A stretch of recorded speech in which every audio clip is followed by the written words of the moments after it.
Hello there, everyone.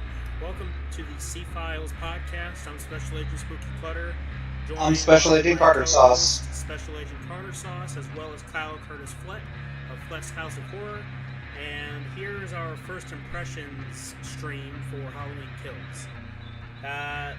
So who wants to get started? I would like to get fucking started. Please do.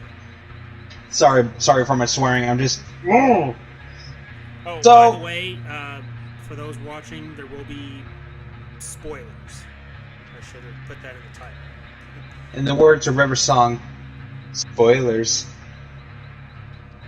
So I love how it opened up.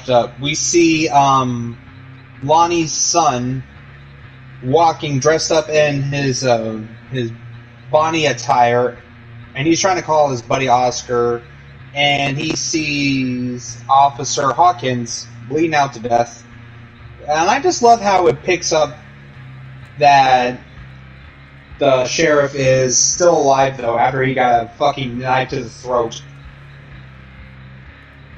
I guess James H. Anise has to work on his kill counts again. What about you guys? Well, for me, I would say that my first impressions are I'm underwhelmed.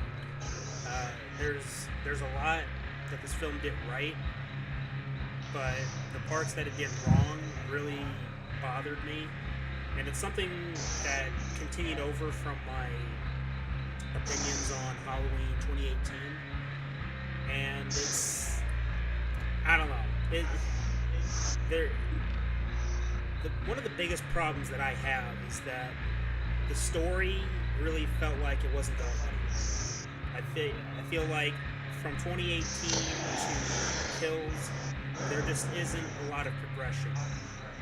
And I will say this, the beginning half of this film, or the beginning portion of this film, was set up really well. I like the idea that they were getting the mob together to hunt down Michael. I thought that was a pretty good idea. Everything else just started going downhill from there. The second half of the film, or the second part, or the middle part, if you will, Act 2. It really dragged for me. Like, there wasn't a lot going on. It just felt like it was just dragging on. And then they had a weird little side plot of the other escaped mental patient from the bus in the 2018 film. And that was literally a waste of time, in my opinion. I don't know what they were trying to do with that. Obviously, he wasn't like it. But everybody was too angry to realize it. And it was weird. It was very weird to have that in there. And it was dragging the plot along. It was something. How about you, Kyle? Well, for the most part, I love the film. The flashback scenes were amazing, and having Saul Loomis in there and that was practical effects, by the way. That was awesome. That's where they really got it. The kills were great, were amazing. Yeah, but I agree with you that chase where they chased him into Intuition was not needed. But James Ducournau did top his performance in this. The mob scenes were amazing, but the final mob scene, they could have did a little longer and had bashing them really good. But then he killed them all, which I expected was cool. But then they killed off Tommy, which ticked me off. Shocked. And then at the end, it had their up ending, but I did see that. Didn't expect Karen to die. I just expected her to die in a little different way. But other than that, little minor issues. Yeah, let's go ahead and talk about that mob scene towards the end. So this is like I guess you could call it a trope in movies where you have your main characters surrounded by a bunch of villains, right? Let's talk about like a superhero film. You have your main heroes surrounded by a big group of villains. Like, they're disposable henchmen. And they start attacking the hero, but they only do it like one or 2 people at a time. They don't literally just gangbang the guy or the girl, depending on the film. They don't get on the hero and start beating them down. They're just doing it like one at a time, taking turns. And I was hoping that they wouldn't do that, but they pretty much did. Now there were some parts where they were like going at Michael really fast, like taking turns hitting him, but they didn't beat him up enough.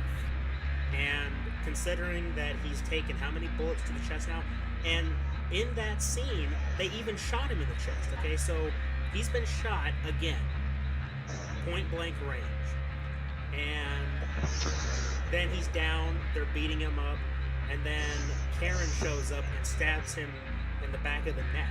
Okay, and everyone's just like, oh, yep, he's done. He's dead. For me, I would have expected them to just continuously beat on him until his head is nothing but pulp, like what happened to Dr. Zartan. That's what I would have expected. Obviously, they have a 3rd movie coming out, so they couldn't do that. But there are like many different ways that they could have done that scene where Michael could have, they're beating Michael down and they're not stopping. But because Michael is as powerful and strong as he is, he eventually starts essentially ignoring the pain or not really reacting to it and just getting up, taking the hits, and then he starts massacring everybody. If they would have done it that way, instead of him just like lying there for a while, and then Sheriff or former Sheriff Brackett shows up to shoot him, and then he starts going on the killing spree, it's just, I don't know why they went with that decision. It was something that really confused me and took me out of the movie. It's like, you don't stop beating this guy down. Okay, he's already killed enough people. He's evaded the police. He took out an entire team of firefighters. Okay, and some of them were armed with very sharp tools, and he still eliminated them. Yet here we are, and they're underestimating Michael. They think that, oh, he got stabbed in the back of the neck, he's dead. It's like, you do realize that back in '78, Loomis shot him 6 times and he fell off the balcony, and he still got up.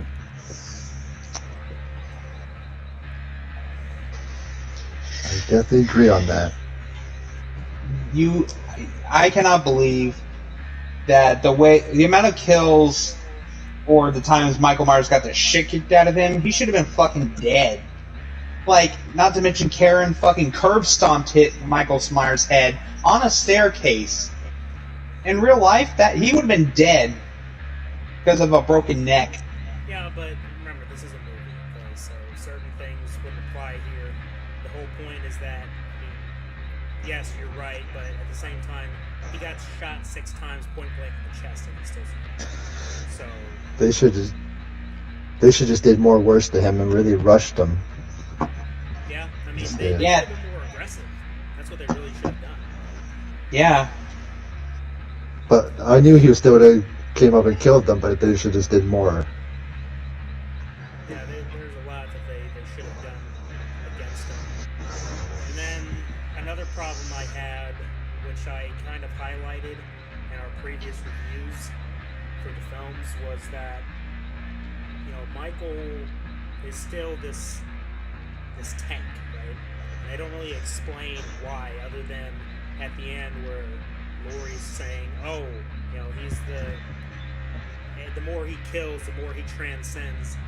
That you can't fight him with aggression, or brute force, because that won't work. It's like, yeah, I guess. It still doesn't really explain anything, and it doesn't really explain Michael and his motive, which he really has none. But I want to go into a little discussion about that. So, in the first film, I am completely okay with that. He chose Laurie because he just chose her. Okay, there was no real motive. He just stalked her, killed her friends, and then tried to kill her. Okay. The 2018 film should have then established that he's going after her because she's the one person that he tried to kill but couldn't. I know that would sort of eliminate the mystery just a little bit, but it's better than him just still randomly going around killing people. Because we've had that same motive, pretty much, for the past, how many sequels? How many installments in the Halloween franchise where he still has no real motive? Unless you want to count the whole Cult of Thorn thing, but that still doesn't explain why he kills random people. Okay? 9 movies. I will say this. Yes, the Thorn trilogy is flawed as hell.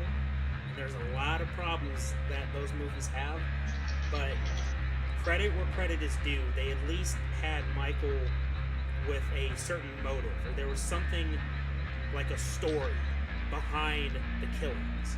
Okay? To some degree. It wasn't perfect. And I'm not saying that I like it. But credit where credit is due. They had a plot. And I didn't feel the plot in this film. From the kills aspect, you know, putting the kills and Halloween kills, this movie does that very well. Right? The gore, the kills are just freaking insane. Some of them are pretty hilarious. And so the movie delivers on that front. But the story was just weak. It was really weak. And I expected more because this is supposed to be a Halloween film. And now I understand why John Carpenter killed off Michael in Halloween 2. Because, you know, he really didn't want to do a sequel to Halloween. Because there's not much that you could have done with it. And then the subsequent sequels pretty much proved that. You know, there really wasn't much of an idea going forward. What do you guys think? I just think that John Carpenter should have just left it alone after the first Halloween, but he decided, oh, let's just do a sequel because money. I don't think he decided that, Carter. No, he didn't, Carter, because he wanted to do the fog, but they told him, no, you come back here. Yeah. And he was forced to do it. Yeah, but that too, he was forced as well. But well, no, look, another word.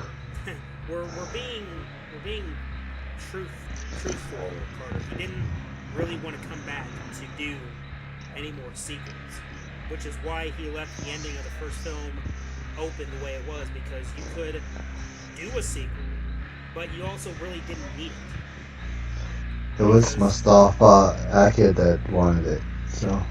And obviously, he wasn't really involved with the sequels after 2. You know, he helped on Halloween 3, but that's not considered canon in the Michael Myers, you know, storyline.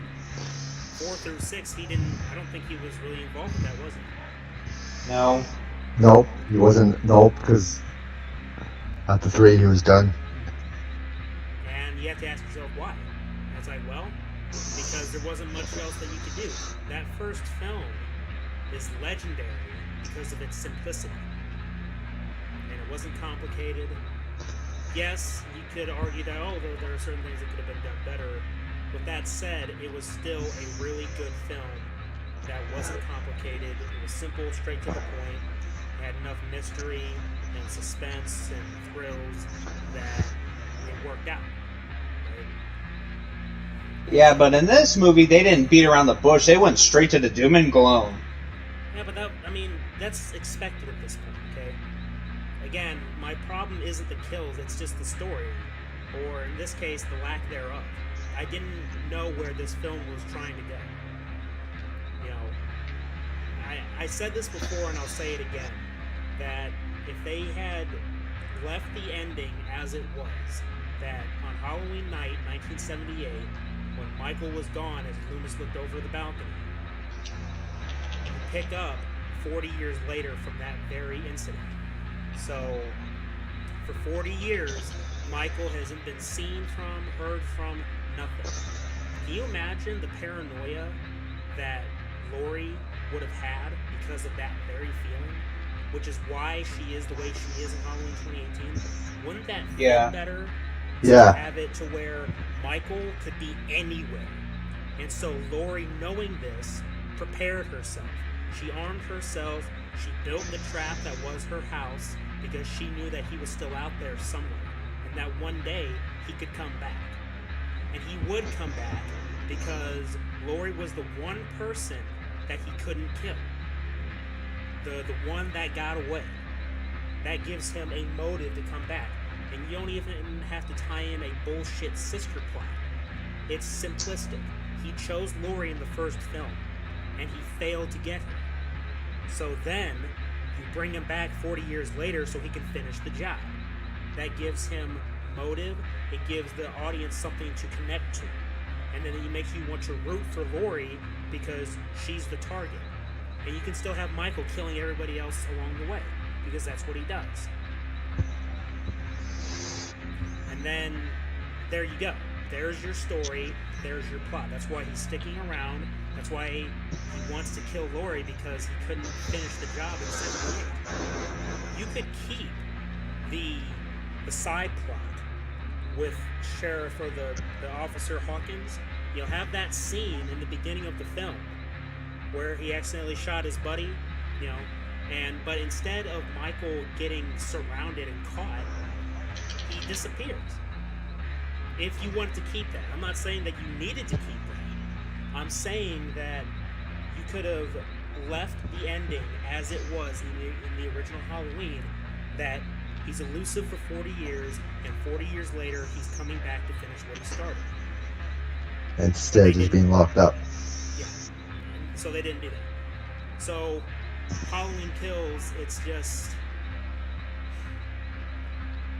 underwhelming for me. Now, I'm going to go see it again tomorrow, and that way I can get a second viewing and maybe look at things a little bit different now that I'll look out for very specific things, right? Yeah. And, maybe some opinions might change, but the one thing that I'm sure won't change is what I said about the lack of story. He's doing the same thing over and over again, which is expected, okay, but with the amount of violence and blood and gore, right, you gotta have a story to complement it. It's different with something like Friday the 13th, because Friday the 13th is all about the over-the-top kills, and that's it, right? The story isn't really important in Friday the 13th. But with Halloween, the story is more important. There's more to it.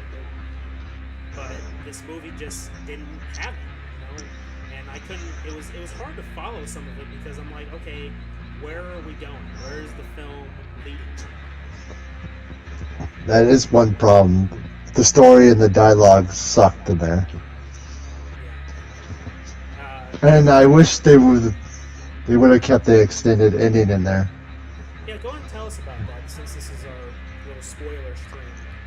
Go ahead and tell us, because I don't think Carter knows about it. Carter, there was going to be the original ending. They should have just kept in. There's going to be an extended ending for the Blu-ray, instead of just ending abruptly like that, which I thought they should have kept in. It's where Lori phones to check up on Karen to see if she's okay, and then Myers answers the phone, and he breathes, and then she realizes that he killed Karen. So she says, "You better run, I'm coming for you, Michael," and that's where it ends. Oh shit. That would have been badass. But no. You decided to fuck us over.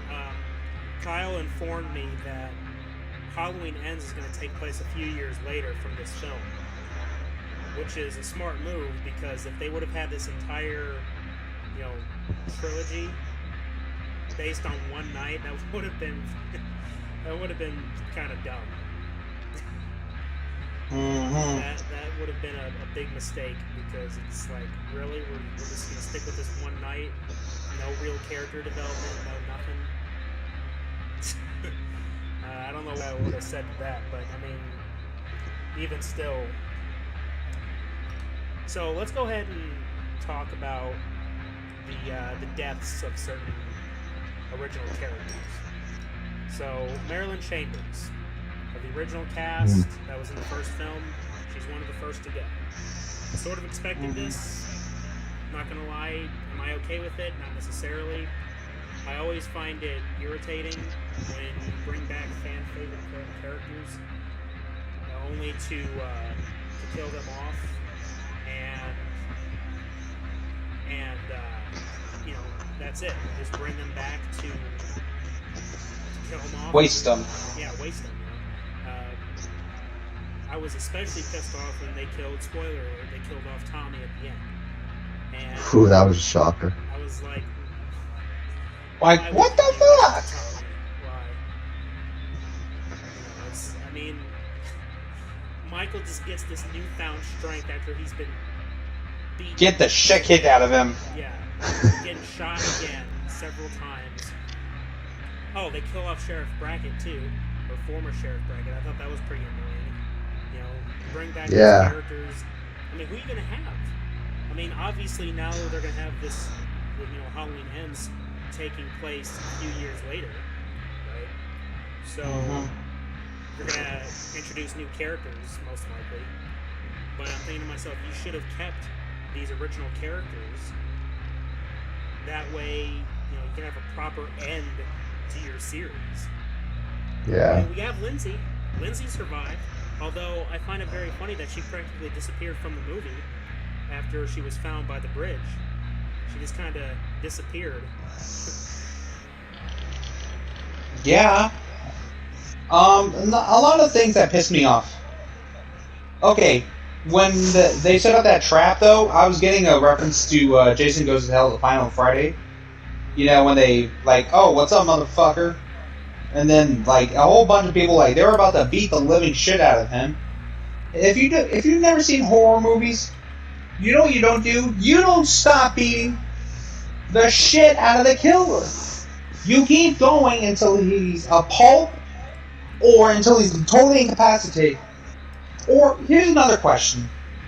Why didn't Tommy get, like, what are those things called? A shitload of sedatives, and just, when his back was turned straight up, just jab the motherfucker with all those sedatives. Knock his ass out.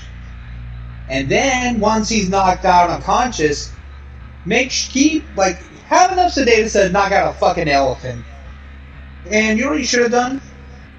Taken him to, like, you know what you should have done? Just tie a bunch of chains around his arms and legs and just draw and quarter him. Attach him to 4 different vehicles and just pull him apart. Like, that's what they should have done. If they did a definitive death like that, then we wouldn't get our sequel. No, there would be no All I'm point in saying ends. is that when they were beating him up, they shouldn't have stopped.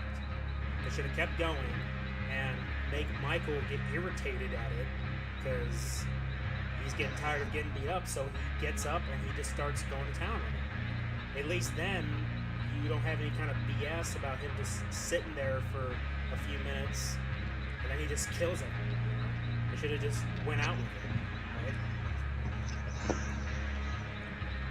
But no, they didn't, and we got what we got. Or just do what I do. Lure him into the middle of a gun range and then open fire on his ass. Lizzie Jason didn't get goes to to hell share. in front of him. And Lizzie didn't get to share any scenes with Jamie Lee Curtis, so hopefully she gets to return the ends and they get to have their reunion on screen. Yeah, I hope so, but who knows? Maybe they'll just kill her off too. It's like, oh, sorry. And just because he died in the film doesn't mean he can't come back either. But who knows either? Yeah, okay. Let's talk about that. So, Halloween 2018, Officer Hawkins. Okay, he gets stabbed in the neck. Doesn't he get run over on the car? Yeah, half his body there with his legs. Yeah. So, how the fuck did he survive that? You're getting ran over with a car, and So yeah, there's a pretty good possibility that Tommy survived that fucking smack to the head if he actually got hit with it, based on that in the head. So Yeah. they might pull out a twist like that. I mean, if they did, it would be kind of ridiculous, but I'd be like, okay, fine, as long as he's still alive. Yeah. Yeah. But still. Dirty Mary bastards. Chambers, she's gone. Yeah, she's I expected it. I expected that, but at the same time, I wish maybe she had more scenes. Yeah, they didn't utilize her as much as I wish they would have. But And don't even get me started on the new residents of the Myers house. I thought it was the old guy and the old lady from the trailer, but no. yeah, they were weird They were- characters. Those two. Yeah. Big John and Little John? Seriously? Now, here's the thing. I'm actually bisexual, and I knew these guys were straight up gay. I'm like, what the fuck? Well, yeah, because it was obvious. Yeah. You And, know, because they weren't trying to hide it. They were what they were. It doesn't really fucking Yeah, matter. whatever. They weren't really good characters anyway. They were just Then, they were like- occupying the house. they were there for more kills. But they. Yeah, dude. There was cringy dialogue between those two. Yes, absolute fucking cringe. And I will say Especially- this. I did kind of get a chuckle or two out of when they were scaring those kids. Yeah. At the same time, it's like these guys don't. I don't even Like, see they it as fucking hate anything. kids. They're in the Myers house. That Michael shows up. I'm surprised he didn't get more aggressive with them. Because it's like, if somebody was Yo. in my old house and I was in Michael's shoes, right?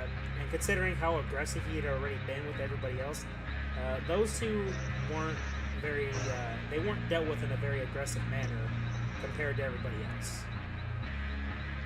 Except for maybe the guy that got his eyes, pushed in. Ouch. Ouch. So, and then there was this weird thing with Karen at the end, where it's like she was seeing young Michael in the window, and I was trying to figure out why. Like, what was the importance of that window?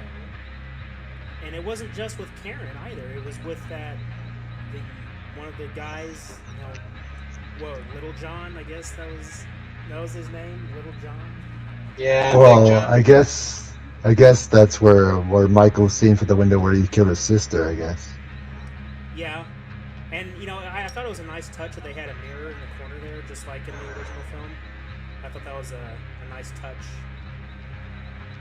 And I don't know if you guys noticed, but there was actually a Conjuring Easter egg in this film. Really? Yes. I noticed. Okay. So it was when they were in front of the Myers house. It was either with the kids or it was with Allison and Cameron. If you look in the right-hand side of the screen, you can see that there was like a picture of the nun, and it's clearly a reference to the nun from The Conjuring because her eyes were blacked out and it looked pretty scary because she had the white face. That was The Conjuring story. I like that little touch.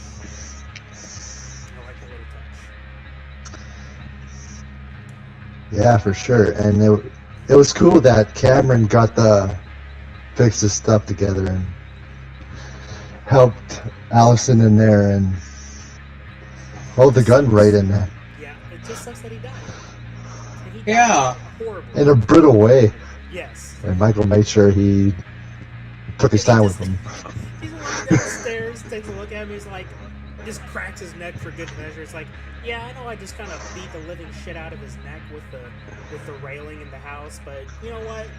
Good crack in the neck to finish it up, just to be sure. Right. And I'm glad when they took the mask off, they didn't show too much. Yeah, because if they did that, that would have spoiled things a lot. I knew they weren't going to show his face, like, straight up. No. I knew they weren't going to. Because it would be like a question of why, and then it would take away sort of the mystery. But again, there's plenty of mystery still in there.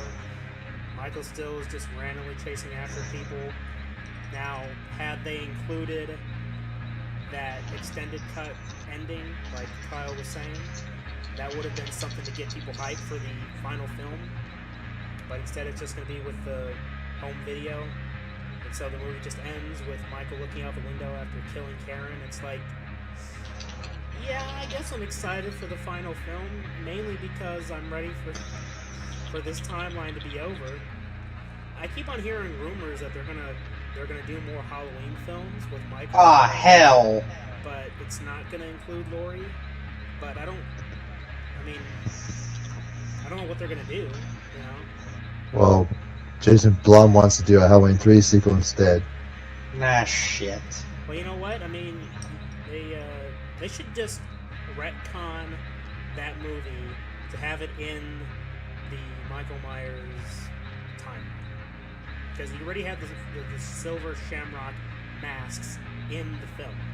So yeah, you could easily just retcon that one scene in the bar where Tom Atkins is watching the TV and it shows the original Halloween film as a film in that universe. Retcon it to where they both take place in the same universe, and you can make some kind of weird connection with with Silver Shamrock. Just to have like a nice little shared universe. Some of us really do like our shared universes, so I wouldn't have too much of a problem with that. But that's just me. And maybe other people. I don't know who else would want to do that, but there you go. And then another thing in the flashback, I love what they do with that. They showed the 78 mask. That mask looked really good. Like, It wasn't Nick Castle in that scene, though. Oh, yeah? It was someone else playing Myers in there. Oh, yeah, that's right. Yeah. But apparently Nick Castle was supposed to be in a scene in Halloween Kills, but I'm not sure which one. Yeah, it's a good question. Maybe it was for one of the unmasking scenes, because from what I could see of the face, it kind of reminded me of Nick Castle. Although, last time I saw Nick Castle, he had longer hair in the back. Yeah. Yeah. Shorter hair, so. But you remember that was filmed a long back already. Yeah, that's true. But, or his scenes could have been cut. You never know. Yeah, I'm wondering what they're going to do for the home video release. Like, what's going to be the difference, so. Yeah. Any final thoughts? But the masks look great. Yeah, I agree. The mask was... I wish that there was more, damage to his outfit than what it was, because other than the mask, there wasn't a lot of burn marks. Although I do find it funny that he actually hid in the gun locker, I guess, with that metal door. That's why he was completely on fire at first. Yeah. After the firefighter had fallen through the floor, that's where he was hiding, which is smart, I guess.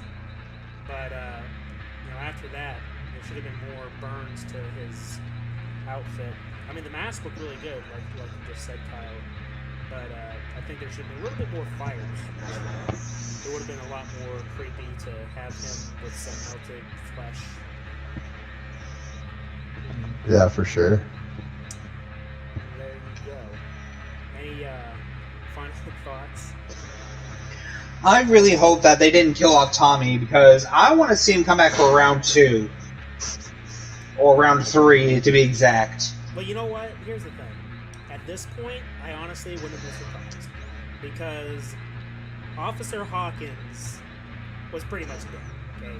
He got stabbed in the neck, and then he got ran over with the car. You're pretty much screwed. Yet, they brought him back. So, I wouldn't be surprised if Tommy somehow survived. I wouldn't be surprised. Yeah. He did have a lot of blood come out after Michael hit him with the bat.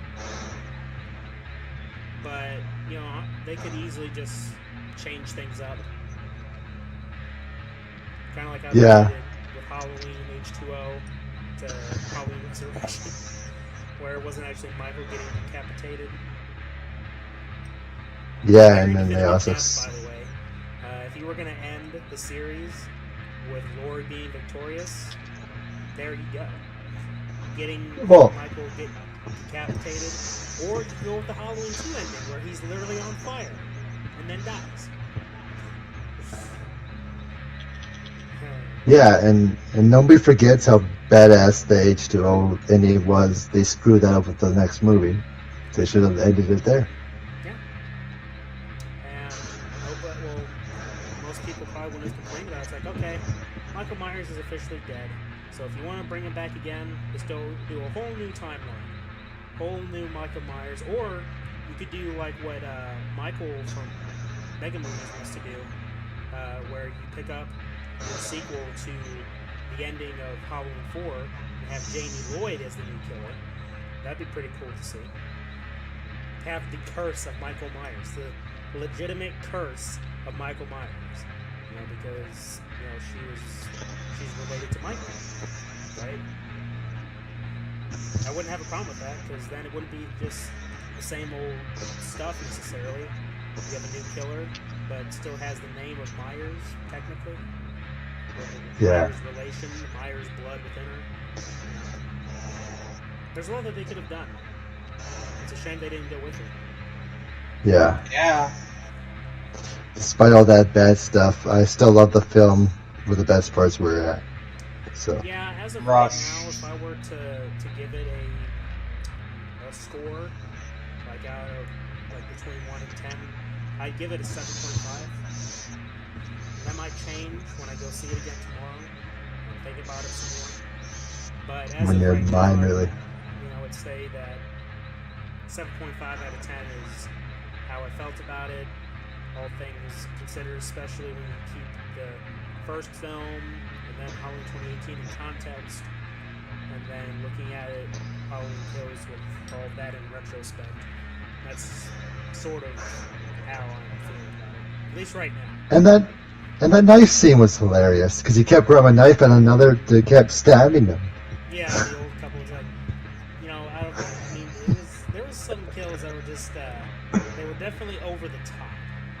I will say. Oh yeah. And, yeah.